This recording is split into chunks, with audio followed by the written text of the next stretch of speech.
Hello, my name is Curtis and I am the youth director at Sioux Falls First United Methodist Church. Welcome to Sunday School. L is for the way you look at me. O is for the only one I see. V is very, very up. That's not funny. I think it's funny. It's not funny. I think it's funny. Why don't you just leave? Why don't you just leave? I want to help. No, you need to leave. I want to help. Okay. L is for the way you are at me. O is for the only I see. V is very, very E is even more than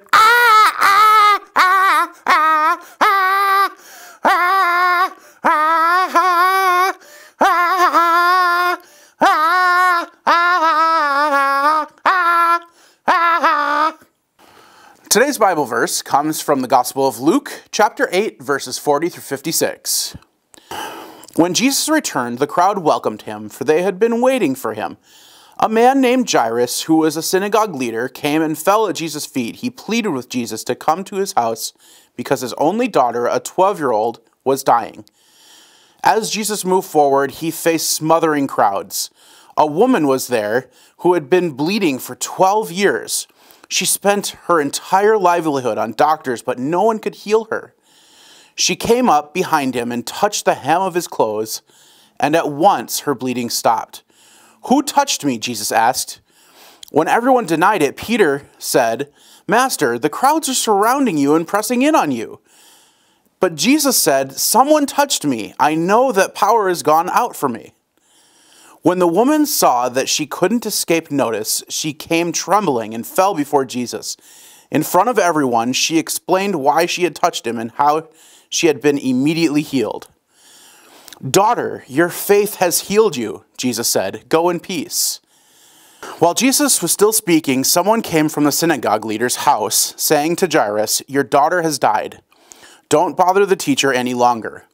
When Jesus heard this, he responded, "Don't be afraid, just keep trusting, and she will be healed." When he came to the house, Jesus didn't allow anyone to enter with him except Peter, John, James, and the child's father and mother. They were all crying and mourning for her, but Jesus said, "Don't cry, she isn't dead, she's only sleeping." They laughed at him because they knew she was dead. Taking her hand, Jesus called out, "Child, get up." Her life returned, and she got up at once. He directed them to give her something to eat. Her parents were beside themselves with joy, but he ordered them to tell no one what happened. This is the word of the Lord. I remember this time from when I was a kid where my mom was on the phone, and all I wanted was to talk to her while she was on the phone. A lot of the time, it was the only time when I needed something right away. It was when she was on the phone. Or when my parents were being boring and talking to a friend that they ran across at a store or something. I wanted nothing more than to tell my mom this super important thing right then and there and absolutely no other time.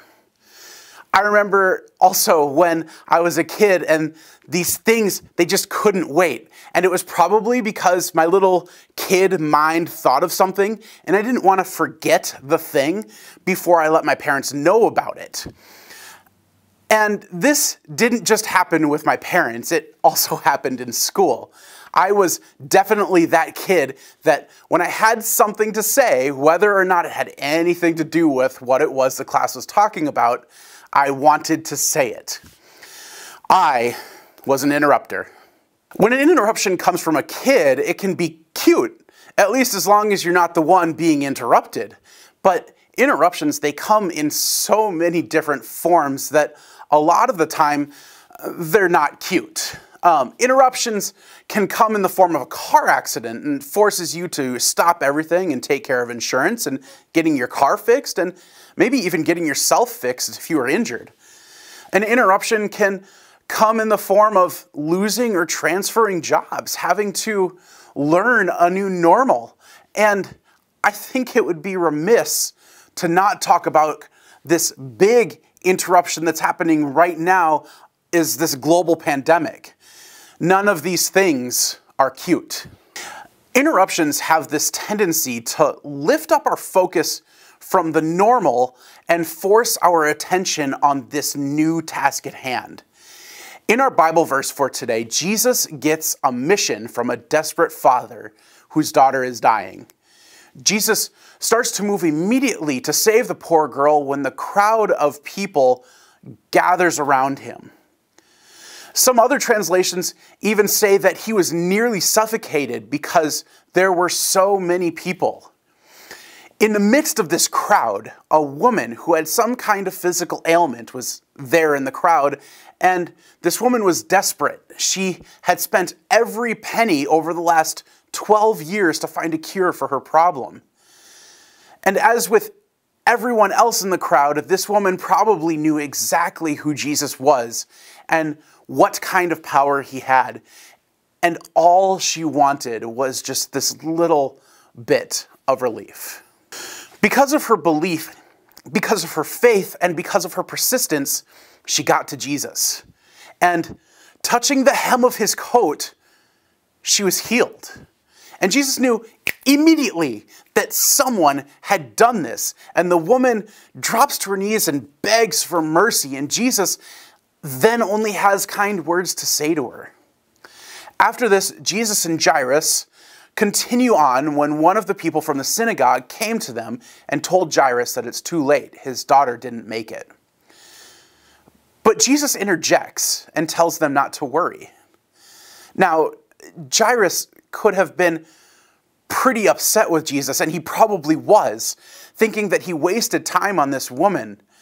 Jairus thought that the situation was over and his daughter was gone, and Jesus probably knew what was going through his mind, which is why he spoke up. They went on and they found the daughter, and she was healed, and she woke up and probably lived a pretty good rest of her life. Despite the setback, despite the disruption, she lived. A disruption like this would be irritating in the best of times, but Jairus was trying to keep his daughter from dying. The fact that he could even keep his cool for a little bit was a miracle unto itself. But the fact of the matter is that interruptions happen. This is a part of living in a world full of imperfect people. But what if we changed our attitudes about the interruptions when they come about? What if we saw them the same way that Jesus did? What if we saw them as an opportunity to show love in complicated situations? When someone interrupts our lives, instead of getting mad, let's look at it from a different perspective. If a loved one passes away, maybe it's a wake-up call to spend more time with those we love the most. If a disaster happens, look for how to help those who need it. If, God forbid, we experience another pandemic in our lifetime, look for ways to make things easier for those who have no choice but to be exposed to it. Jesus knew he could help both the woman and Jairus. And he did just that. Instead of getting discouraged or upset by the people that interrupt, we should look to Jesus' example and instead ask, how can I help? There are some questions in the description down below. You can answer them by yourself or with a friend. You can also let me know what you're thinking by sending me answers to my email, which is also down in the description. Let's have a conversation. If this is the first interaction you've had with Sioux Falls First United Methodist Church and would like to learn more about us, you can visit our website at sfumc.org. Until next time,